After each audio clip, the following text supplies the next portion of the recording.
إن للمتقين مفازا حدائق وأعنابا وكواعب أترابا وكأسا دهاقا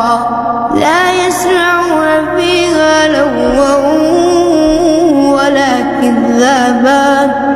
جزاء من ربك عطاء حسابا رب السماوات والأرض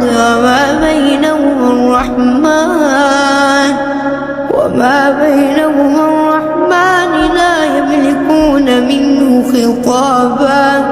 يوم يقوم الروح والملائكة صفا لا يتكلمون إلا من أذن له الرحمن وقال صوابا ذلك اليوم الحق فمن شاء اتخذ إلى ربه مآبا إنا أنذرناكم عذابا قريبا يوم